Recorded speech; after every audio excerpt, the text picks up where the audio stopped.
मित्रों प्रणाम। मैं आज कैंसर रोग के बारे में बात करना चाह रहा हूं आपसे। वैसे तो आप सब लोगों को मालूम है, जो कैंसर से ग्रसित है उनको मालूम है कि कैंसर कितनी गंभीर बीमारी है, और जो कैंसर से नहीं भी ग्रसित है तो उनको नेट ने इतना ज्ञान दे रखा होगा, गूगल ने, कि वो वहाँ मतलब उनके पास ज्ञान है और उनको ये संशय है, ये आशंका है कि मेरे पास बहुत ज्ञान है।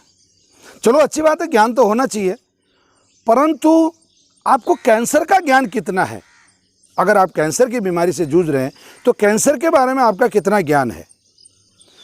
आपकी कई सुनी बातें लोगों के द्वारा, ये बात आप 100 में से 90% पेशेंट के जो रोग, जब ये कैंसर डिक्लेयर हो जाता है तो उनके परिवार वाले कोई ना कोई उनको कह ही देते हैं, अरे साहब अब क्या बचेगा, अब तो कोई चांस नहीं है, कैंसर जैसी बीमारी हो गई।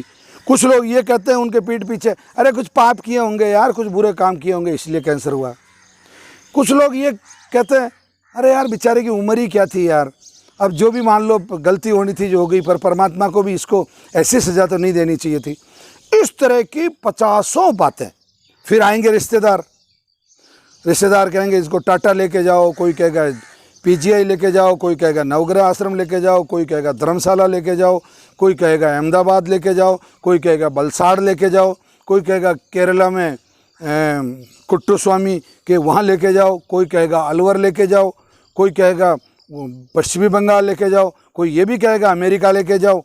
ये जितने सलाहकार हैं, जितने ये मिस्टर एडवाइज़र हैं, मैं आप लोगों को एक ये आज के इस वीडियो का बहुत विशेष महत्व है, बहुत एक मोटिव लेके, एक मतलब एक चीज़ समझाने के लिए। चीज़ समझनी ये है कि कैंसर की बीमारी का जो इलाज है उसमें प्रबंधन का बहुत बड़ा रोल है। प्रबंधन, मैनेजमेंट। ये मैनेजमेंट 3 लेवल पे होता है। एक तो होता है पेशेंट के कॉन्फिडेंस के लेवल पे, कि पेशेंट का जो विश्वास है वो कितना है। दूसरा होता है वो केवल, अगर मान लो कोई पेशेंट है या उसके परिवार के सदस्य हैं तो उनका जो फर्ज है, उनका जो कर्तव्य है, वो इलाज पर कितना ध्यान देते हैं। वो उनको बाकी बातें एक अलग चीज़ है, पीजीआई में होता होगा, दिल्ली में भी होता होगा, या टाटा में भी होता होगा, या अहमदाबाद में भी, जहाँ जहाँ है इलाज है सब जगह होता होगा। परंतु वो इसमें 2 स्टेप है। सबसे पहले तो वो निर्णय करने में कितनी दिमाग से निर्णय करते हैं, कितना समझदारी से निर्णय करते हैं कि भाई हमारे रोगी का जो कैंसर है उसका इलाज हमें वहाँ से करवाना है, और चाहे परिणाम कुछ भी हो हमें वहीं से करवाना है। एक बात। दूसरा, अगर मान लो जैसे उदाहरण के लिए उन्होंने सोच लिया भाई हमें कीमो और रेडिएशन करवाना, भैया बिल्कुल खुशी खुशी जाएं, कीमो करवाएं, रेडिएशन करवाएं, पर फिर मन में ये उहापोह नहीं होनी चाहिए। और प्रबंधन का दूसरा जो स्तर है वो बहुत महत्वपूर्ण है।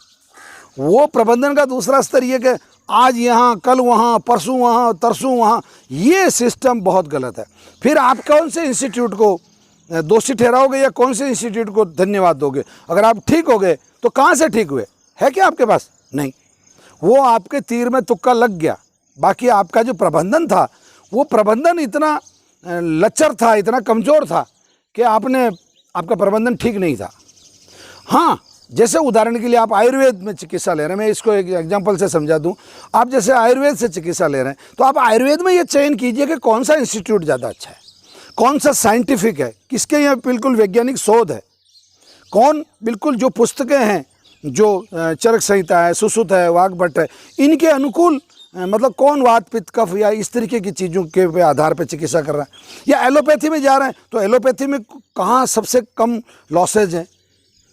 तो मूल बात मैं इस माध्यम से ये कहना चाह रहा हूँ। और प्रबंधन का तीसरा जो मुख्य विषय है वो रोगी के पूरे परिवार में आत्मविश्वास का किस तरीके का माहौल आप दे पा रहे हो, उस पर निर्भर करता है। नवग्रह आश्रम की चिकित्सा में 33% हिस्सा आत्मविश्वास का है, 33% परहेज का है, और 33% हिस्सा औषधियों का है। क्या है ये बहुत बड़ा प्रबंधन है। अगर इस प्रबंधन को आप समझ गए तो मैं मानता हूँ कि निश्चित रूप से आपका रोगी ठीक होगा, जीत आपकी होगी। इस मामले में मैं किसी प्रकार का कोई संशय नहीं मानता हूँ। फिर भी पुनः आगाह कर रहा हूँ, पुनः सावधान कर रहा हूँ आप सभी लोगों को कि एक बार किसी भी पेशेंट की किस पैथी से इलाज करवाना है, एक बार परिवार में बैठिए, फैसला कीजिए कि हमें कहाँ से चिकित्सा लेनी है और कैसी चिकित्सा लेनी है। ये बहुत महत्वपूर्ण है। धन्यवाद।